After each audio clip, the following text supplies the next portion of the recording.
वक्रतुंड महाकाय कोटिसूर्य समप्रभ निर्विघ्नं कुरु मे देव सर्वकार्येषु सर्वदा सर्वेऽपि सुखिनः सन्तु सर्वे सन्तु निरामयाः सर्वे भद्राणि पश्यन्तु मा कश्चित् दुःखभाग् भवेत् ॐ सहना भवतु सहनौ भुनक्तु सह वीर्यं करवावहै तेजस्विनावधीतमस्तु मा विद्विषावहै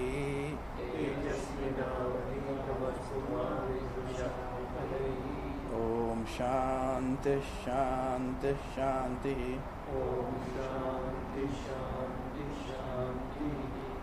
May God protect us all and inspire us to enjoy the divinity that permeates throughout the creation, including each and every one of us. May our studies today together, let's study together as a close-knit family. May our studies become enlightening. May we love one another, never fight. Peace, peace, peace unto us all, today and always. Today is Saturday, January 24th. The name of the year is Jayanama Samvatsar. The month is Magha. It is the first fortnight, Shukla. Today is Panchami. It is also known as Vasanta Panchami. It's a very auspicious day. Prayers for special Devis take place, Shanta Durga.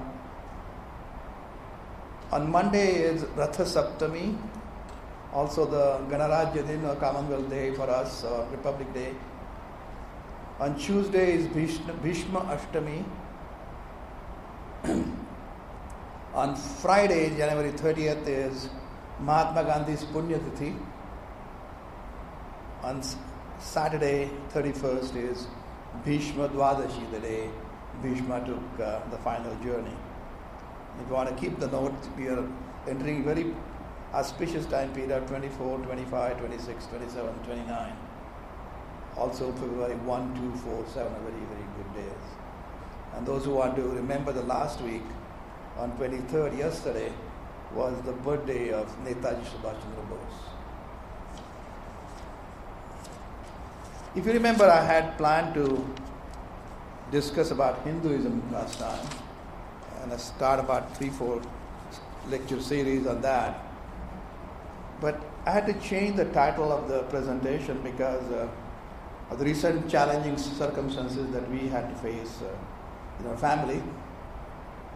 Both Kumud and myself had to jump into action and take necessary steps to restore some sense of new normalcy.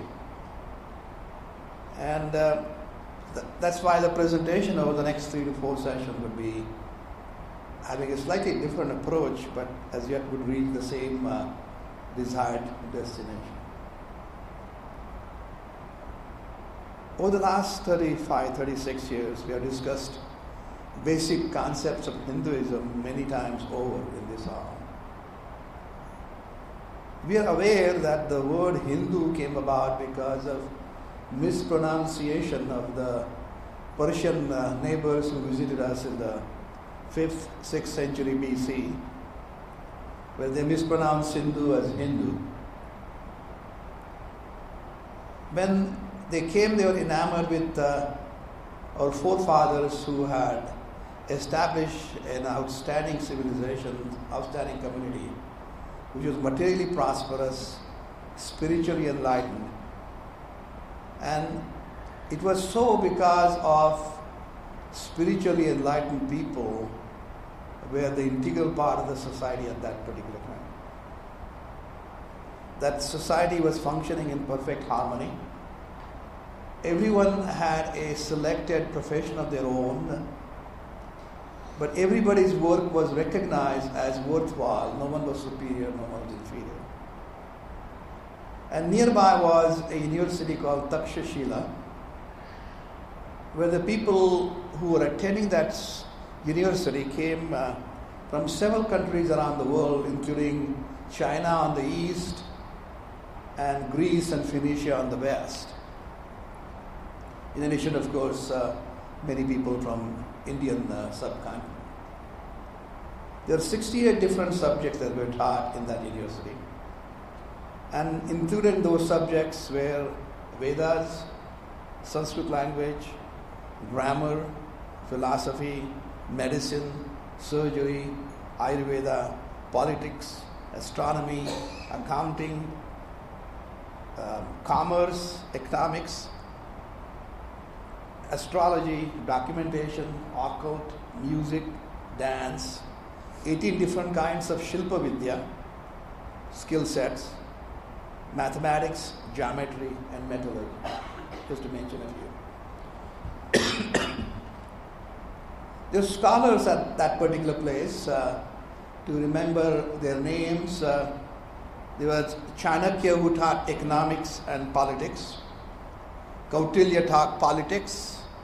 Charaka taught Ayurveda. Jivak taught medicine, surgery, Panchakarma and Marma.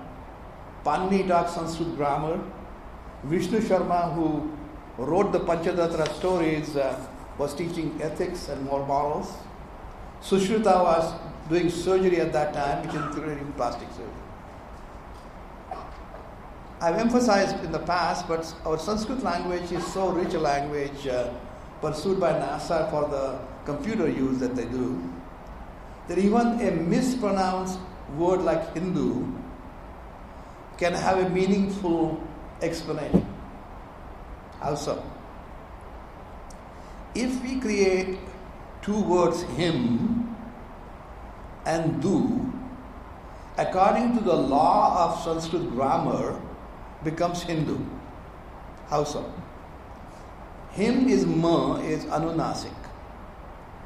And because it is followed by the word the as a consonant, then the anunasik becomes consistent with the word the.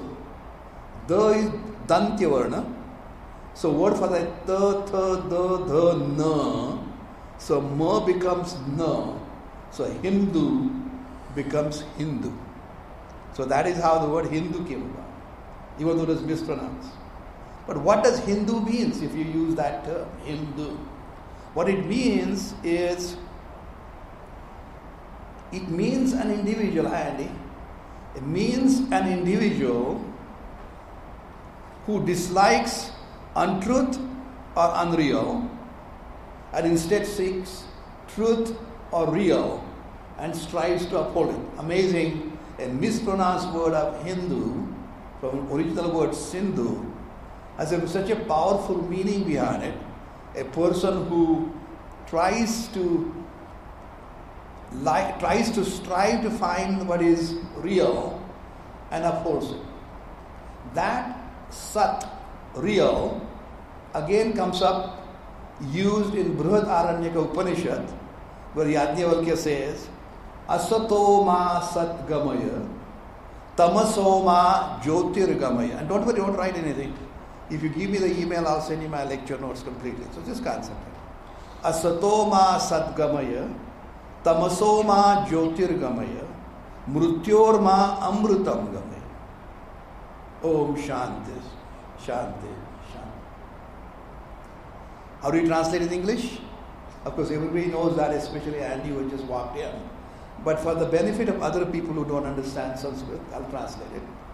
It is, lead me by giving me the knowledge from unreal or apparent to the real. Asatoma Sadgamaya.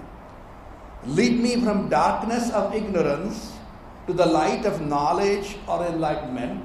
Tamasoma Jyotirgamaya. Lead me from death, the sense of limitation, to immortality, liberation. Mrutyorma Amrutam Gavaya. So the word Sat, Asat, and comes with Brihadaranya connection. This prayer really comes from the bottom of the heart of Yajnavalkya. It is always in our minds. We want to be immortal. We want to always be happy. And this is not a cultivated desire. That is an inherent desire in each and every living being that we see around. Remember, one can be comfortable only when we are true to our own nature. Just like the fire is comfortable when it is hot, and the sugar is comfortable when it is sweet, so also the human beings are comfortable when happy. So says our teacher, Swami Dayananda. You see, if you have a burning fire which is hot, if you try to douse it with water, what comes out? Comes out the smoke and makes you cry. So the natural tendency for fire is to burn hot, sugar to remain sweet, and we to remain happy, because that's our basic nature. So basically we are not comfortable being unhappy because happiness is our true nature. Really speaking, if we had the choice, you would want to have a boundless happiness all the time, in all the places, and under all conditions, even in Oklahoma. We would not settle for anything less than that. The fact that we love happiness and truly long for happiness must mean that that's our nature. We can also see that there are some inhibiting factors which prevents us from being constantly happy, and that major factor is ignorance, lack of knowledge. That ignorance makes us deny our true nature, and that has to be removed by gaining that knowledge. We will not be ever satisfied with anything less than absolute wholeness or completeness, along with unconditional freedom and happiness. That's our nature. Now, to explain this information, get that ignorance out, I know it's a very daunting task, but I shall attempt to cover the subject matter in 3 to 4 discussions where I'll lay down the groundwork and come up with the recommendations. Hopefully that will be clear in most of people's minds. Each presentation will be followed by question and answer session. No question is barred.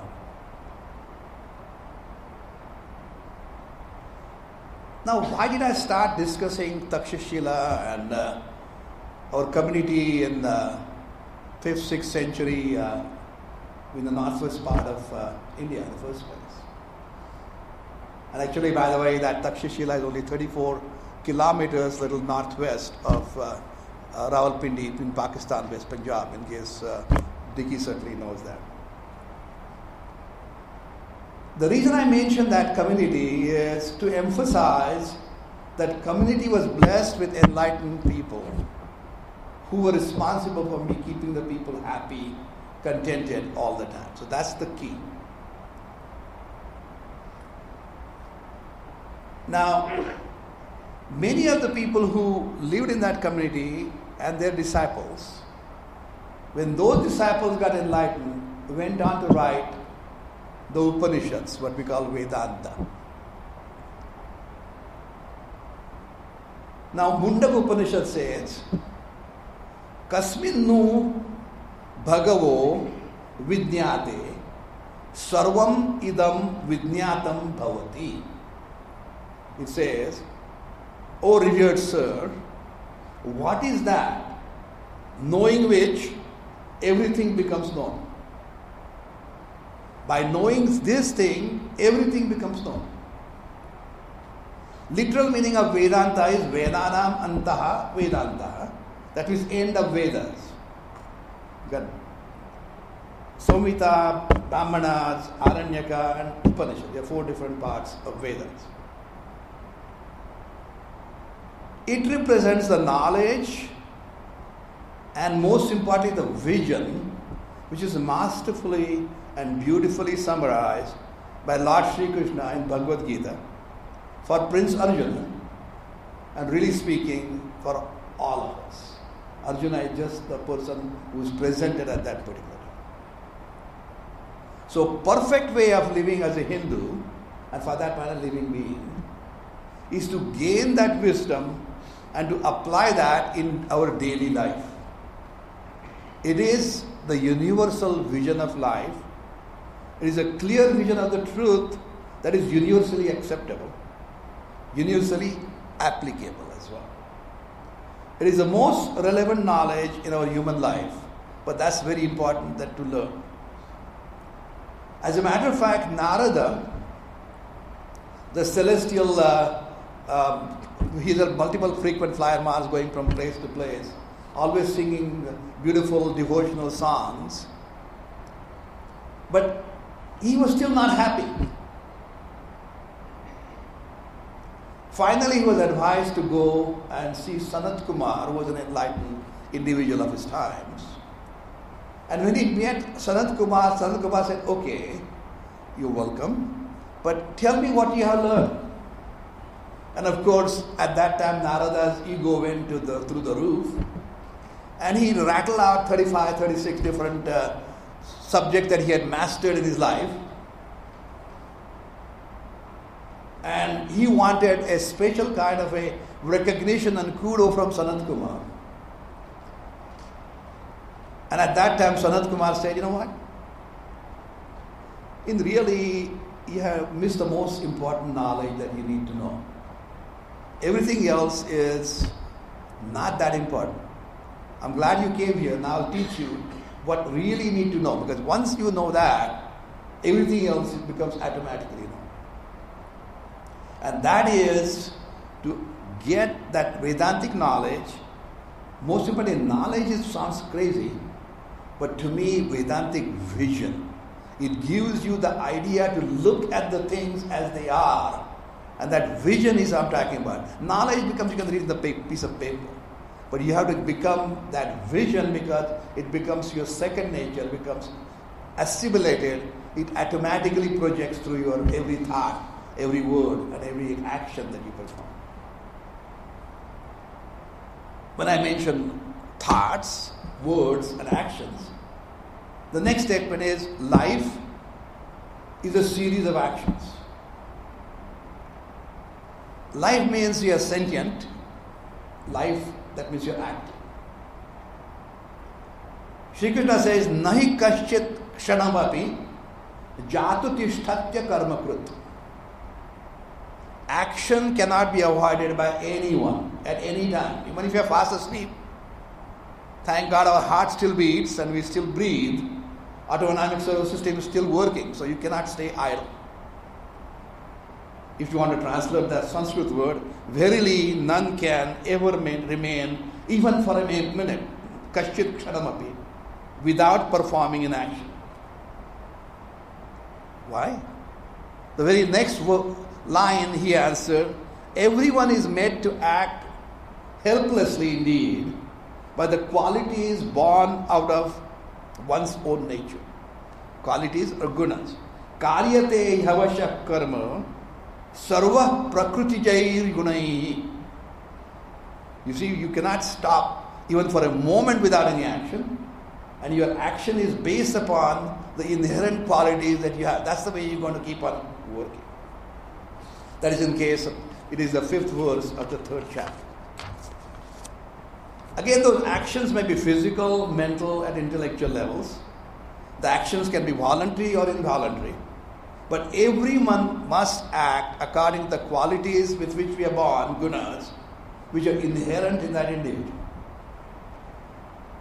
So when we want to seek that ever-eluding happiness or constant happiness, our inquiry must be directed towards the knowledge of what exactly is an action and how it takes place. Usually the action is desire prompted. Desire to do one or the other thing to get something. That something is usually for seeking happiness or avoiding unhappiness. Sukha prapti, dukkha nivrutti cha. Sukha prapti, that means seeking happiness, sukha prapti. and avoiding unhappiness, dukkha nivrutti. Now, we move from one place to another just to seek happiness. We get happiness when we reach that, but that happiness doesn't last too long. Then we find a different place to visit. We struggle very hard to find a beautiful home. And we finally come across a beautiful home and we buy it. And as soon as we buy it, what we do, we plan to go on a vacation somewhere, leaving that very house behind because we want some other happiness. So the happiness we want, but whatever we seem to like, which is going to give us happiness, it doesn't last too long. So the fact is, the happiness that we seem to get in our life is always transient. The relevance of Vedantic vision is to get the happiness which is permanent and long lasting. What does Shankaracharya say? He says, Shlokardhena pravakshami yaduktam grantha kotivi Brahma Satyam Jagan Mithya Jivo Brahmaiva Napara. In half a verse, Shloka Ardhena. Ardhena means just by half a verse. I'm going to tell you, which has been expressed by innumerable texts, Koti Grantha. One Koti is 100 million books. And what am I going to tell you in half a verse? It is that Brahman, that means God is real, and the world is unreal. Wait a minute. I'll explain to you unreal as we go in the next 2-3 sessions. And the Jiva, the Brahman, and Jiva and the Brahman are exactly the same. What I'm saying, God is real. The world that we see here is not real, in quotation mark, I'll explain to you. And the reality, the energy that makes us who we are, is none different whatsoever than God itself. Just half a verse it says, Shlokardhena pravakshami yaduktam grantha kotibhi brahma satyam jagan mithya jivo brahmaiva na apara. No napara. Grammar again. Brahman or God by any name is the truth, the reality. Jagat is the creation, is called unreal, I'll explain to you. And limited individuals such as you and me, in reality is none different than God itself. Every moment in our life, we are offered an admixture of both truth and not so truth, admixture of both things. The Vedantic vision we're going to talk about allows us to separate between dugdha, kshira, jnana. Separation between milk and water. Separation between real and unreal. That's the vision we're talking about. Now, it's not simply a mode of life of righteous living or a particular experience that is going to get you the knowledge.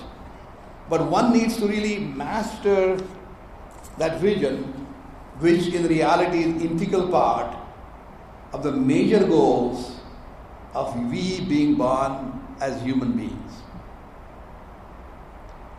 You see, we are the unique living creatures who have been blessed with a special power which is called free will, capacity to make choices. The animals act on instinct. If a dog is hungry for 3 days and sees the food somewhere, that dog is going to jump onto that food because eating is essential for it. It's instinct. But even if you are starving for 3 days, you are not going to come in our home. There will be lots of fruits, but you are not going to jump on it. But of course, Dickie, hoping that I'll offer him some milk or tea or coffee, hope for it, but you'll act properly because you have the capacity to make a choice. So what are the people human beings want to do? They seek after purushartha. What is purushartha? Purushaihi arthyate iti purushartha. That means that which is sought after by the human beings. Purusha is not only man, Purusha represents a human being. Purushaihi arthyate iti purushartha. Okay. What are those purusharthas? First is artha. The goal in life is primarily for the satisfactions of one's physical needs. That is artha. It involves acquiring security by earning enough wealth for the livelihood to satisfy our basic needs in our life, such as food, clothing, and shelter. We need that, no question about it. Gaining such security gives some degree of happiness to every one of us. But again, as I mentioned to you earlier, that happiness is transient. You want a small house, or I want a bigger house. Again, that happiness is there, but momentary, transient. What do you do when we're talking about artha? I don't know if you see the Indian insurance company's logo, Yoga Kshema. What is yoga and what is kshema? Apraptyasya praptihi, it is yoga. That means to obtain what we do not have is apraptyasya prapti. And what is kshema? Praptasya rakshanam. To protect what we have is kshema. So artha is we want to earn for food, shelter, clothing. But once we have it, then what? We are worried. Is that I got to protect what we have. So praptasya rakshana, yoga kshema. So artha is to be divided into yoga and kshema. That's one part of human need. But that is basically satisfaction at the physical level. The second is kama. This is to satisfy the needs at the mental level. These are usually desire-prompted actions. We desire for something to find happiness. That's the main reason, because that's our nature. We want to be happy. After we get that desire fulfilled, we are happy for a while, but again, after a little while, that happiness seems to go away. Once again, we desire for something else, and trying to find that elusive happiness which is moved away. Now, our mind is under control of personal attachments and aversions. Attachments and aversions we're talking about. Likes and dislikes. They work, now listen to it carefully. They work, attachments and aversions, like the clouds in the sky that obscure the sun from our view. When the gentle breeze comes by, where the desire-prompted happiness comes about, it is as if the clouds are moved out, and what we have seen is a bright sun shining at that time, that particular moment. But again, the clouds move in, and the bright sunshine disappears. So happiness has gone away. So desirable experience momentarily removes these obscuring clouds of our likes and dislikes. And at that very instant, the self shines through. The self shines through. We catch the glimpse of the unconditional happiness, which is our true self, yet we do not recognize during those times that we indeed are experiences our own self. The only constant factor in all the experiences of happiness is the self, because that which we feel happy. Because the things that make us feel happy are different at different times. How so? Meeting someone we like, we feel happy. Hey, what's up? I'm not talking about you. But avoiding somebody that we don't want to meet, that also makes us happy. Now, eating a mango makes me happy. Enzyme Shrikant makes me very happy. Winning the tennis match makes me excited. Vikings victory for most Minnesotans feels good. Listening to the music in orchestra hall or music set upstairs going on makes us happy. Walking in the sandy beach in Cancun excites me. A certain person certain favorite food, certain experience, certain pleasing natural surroundings, etc. all make us happy. What makes us happy, as you can see, keeps on changing. But who and what is then the constant factor in all these experiences in happiness? And it is the individual I that emerges as the constant. I am happy, I am happy, I am happy. That I is the constant factor. And what happened during that time? During that momentary happiness that we are excited about, we have forgotten or misunderstood identity of ourselves. Because when you're in the orchestra listening to the music, you're so enchanted and enthralled with that music, you've forgotten that I'm Andy, I'm Dickie, I'm Vatsal. You've forgotten that time, and what you are is in the absolute connection with the true self, and that particular excitement makes you truly happy. So it is the intermittent glimpse of that real self that each one of us has, which makes us who we really are, is the common factor of every experience in our happiness. And that is what exactly a mature person who has developed that Vedantic vision recognizes and lives through every life experience. So far I have covered only two Purusharthas quickly, Artha and Kama. The third Purushartha is Dharma. Merely accomplishments of Artha and Kama do not satisfy a human being. As referred to earlier, a man has to live with ethical universal values to find that ultimate comfort zone. One doesn't want to be hurt. So ahimsa becomes a universal value. Nobody likes to be lied to, so truthfulness becomes a universal value. Similarly, several such values become an integral part of an ethical behavior of an ethical individual. Now, he's quite peace with himself in those three things. Being secure, Artha, having reasonably satisfied his desires, Kama, then leading a virtuous life based upon the moral and ethical principles, Dharma, one feels reasonably accomplished. He lives righteously and in sync with his true nature and conscience. He's at peace with himself for most part.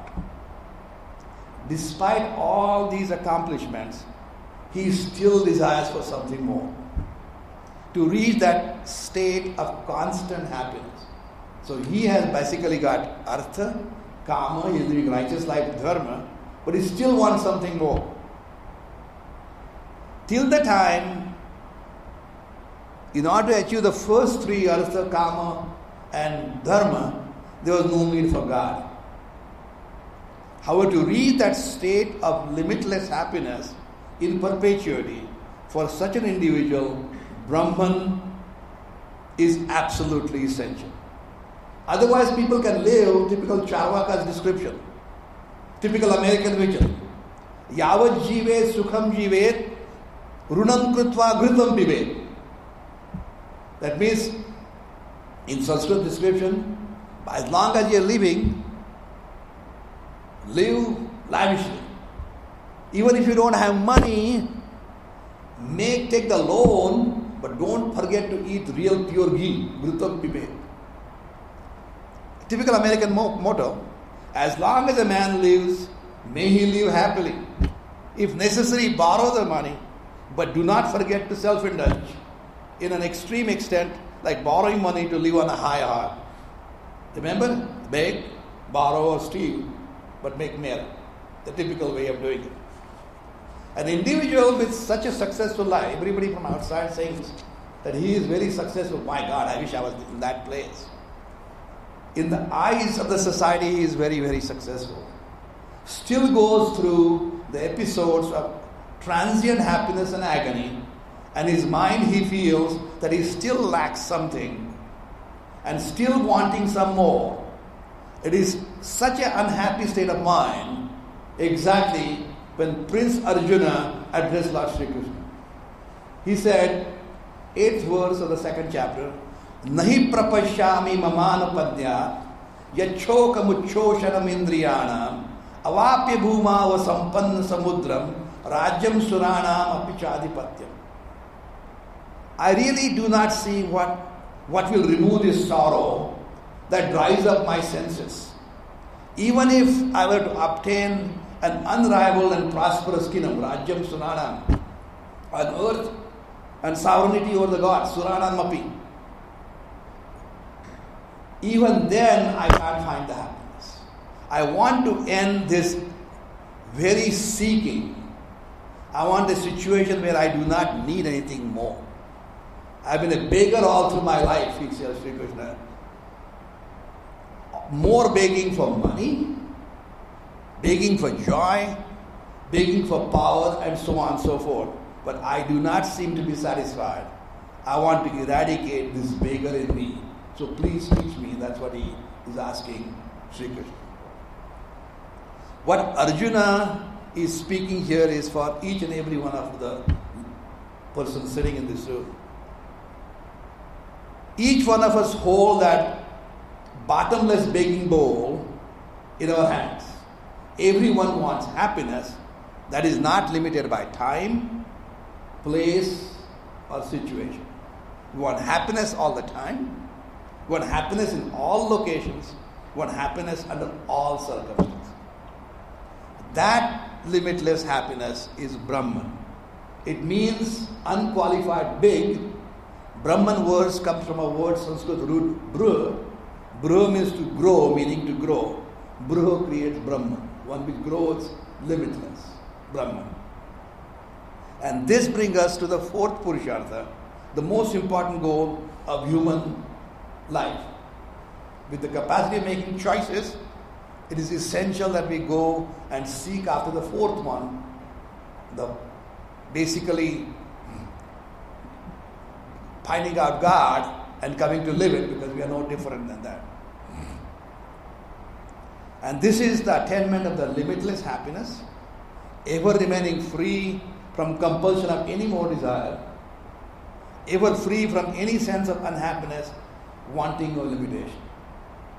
How come we are free of desire? Simple, electrochemical series. The element which is highest in the electrochemical series can always detach an element which is lower in the electrochemical series.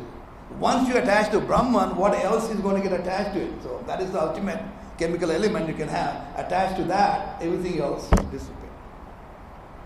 Now, question comes up quite frequently. Is this search for Brahman or God relevant? Yes. But only for those who have reached that sense of inadequacy and have come to accept the limitations.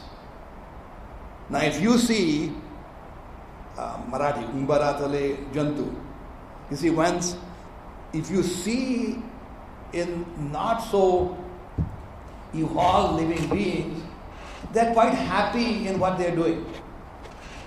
They are quite happy living in dirt, but they are happy. But so they don't have the sense of inadequacy. I don't know, a lot of advertisements come into mind. It doesn't get any better. I mean, lots of advertisements we see. They are happy with that, that's fine. But if you reach a human, careful thinking mind, you'll find that none of these first 3, dharma, artha, kama, give satisfaction. Till the time our happiness is all the time, constant, under any circumstances. That's what we really want. But only way we are going to be ready for it is that you have to prepare ourselves for that. Okay. But where is that God? Many people seem to be seeking it, and everyone says that they have not seen God. So said Narendra. Narendra is Vivekananda, if you remember. Narendra, till the time he came to see his guru, future, Sri Ramakrishna. And when he came in touch with Ramakrishna and asked, I've been asking all the people with God, have you seen God? And Ramakrishna says, Narendra, I see God as clearly, if not more clearly, than I see you in front of me. You stay with me, I'll teach you how to see God all the time. So what we need is an enlightened teacher in your life. And for us, Kumud and myself, it has been Swami Dayananda. Now, it is a fact that we cannot conceive of any non-existent thing. Only existing things can be comprehended by our intellect. You read all the scientific fiction books from 60s and 70s and 80s, and you'll see by the end of 20th century and beginning of 21st, many of those scientific discoveries have come to fruition. Because our mind, our intellect can only think about those things which we exist. If we have not found it, then because we have not tried hard enough to find it. So every natural desire for living beings has a solution. God has provided for that. Hunger is natural. Everybody feels hungry. Food is provided. Thirst is natural. The water is provided. Breathing is natural. Air is provided along with oxygen to survive. Desire for limitless happiness is natural, and hence it has been provided, but you have to seek it. And as yet, everybody in this room is going to say, but I still haven't found it. Because we are all looking for that happiness in the wrong places. It may be a big piece, but if you're not looking in the correct room, you're not going to find it. Whereas even a needle in the haystack can find it if you know which haystack it is located in. Now, do you remember the story of the 10th man? For those people who don't, I'll tell you. Here is a group of disciples learning underneath the tutelage of an enlightened teacher. And the enlightened teacher had to go on a conference in Chicago. So he instructs his senior student that take care of these, make sure that everybody is properly fed, be careful when you walk across the water when we go to get the necessary things for the daily use. So this senior guy was very responsible. And one day when they crossed across a small stream of water, he counted everybody across. Nobody was missing except 1, 2, 3, 4, 5, 6, 7, 8, 9. He couldn't find a 10th person. No, he asked everybody to count, and everybody counted to 9. And they were panicking till the time another enlightened old man came around, and he said, "You are the 10th person." You see, everybody was counting everybody else, but without counting himself into that. So what you really need, in order to find that 10th man, you need somebody with the vision to show them where the 10th man is. Also need somebody to look in the mirror itself where that person can see himself or herself. That's the 10th man. Do you know the story of a thief on a train anytime? I'll tell you that story. Story goes like this. There was a rich man like Andy with lots of money. Did everything settle? Oh, good. Lots of money, and he was traveling on the train. And of course, by checking on the internet, he was able to find out that this guy is traveling by first class with lots of money going from one place to another. It was a 2-seater, so he got the second berth in the same compartment. And they're traveling from Bombay to Delhi. I'm making up story. And then this wise man who had lots of money knew exactly why this guy was there.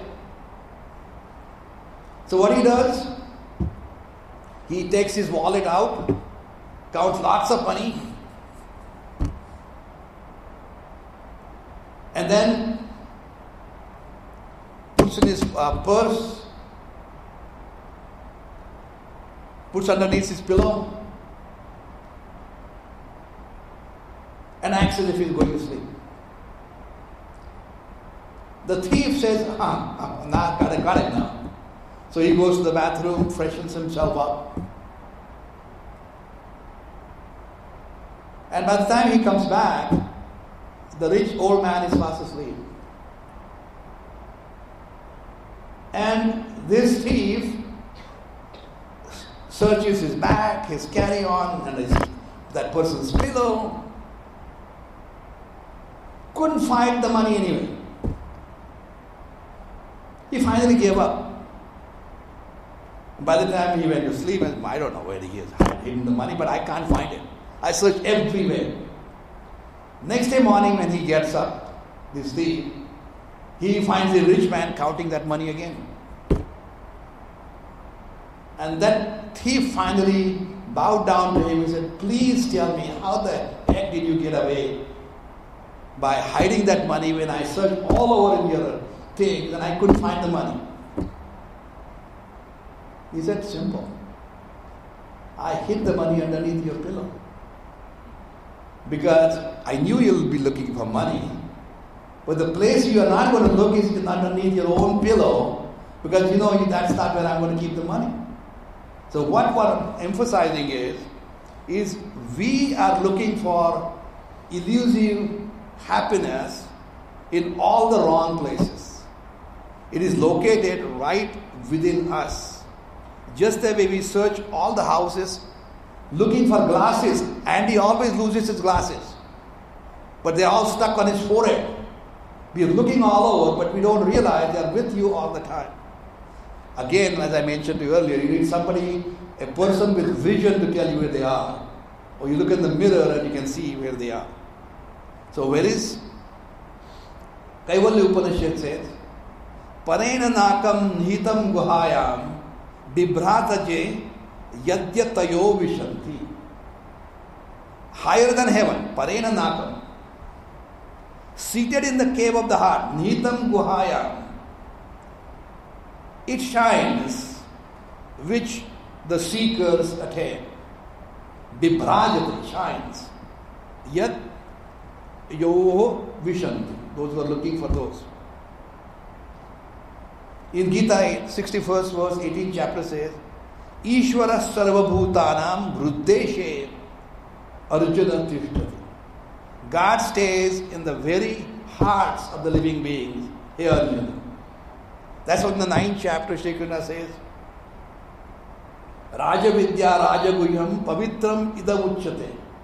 The royal science, the royal secret, the supreme purifier, it is.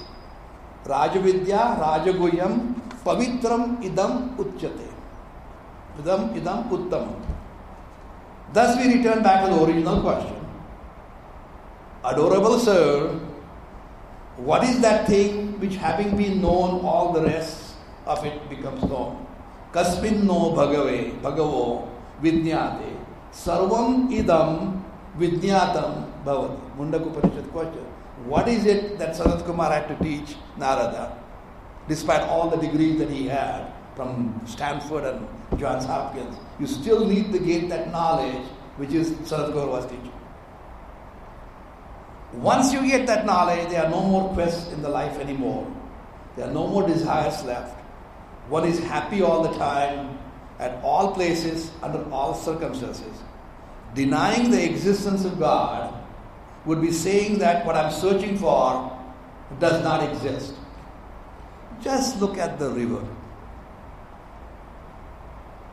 The river starts in some remote place as a small stream.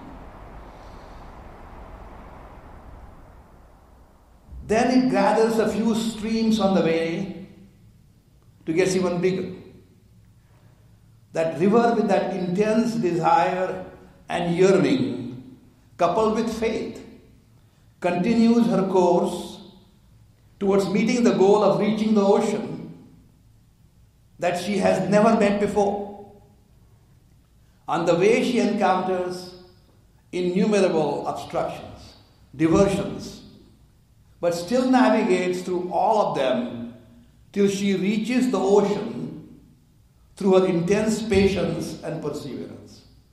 At that moment, that small river which started a small stream merges herself completely, and her independent identity dissipates in totality.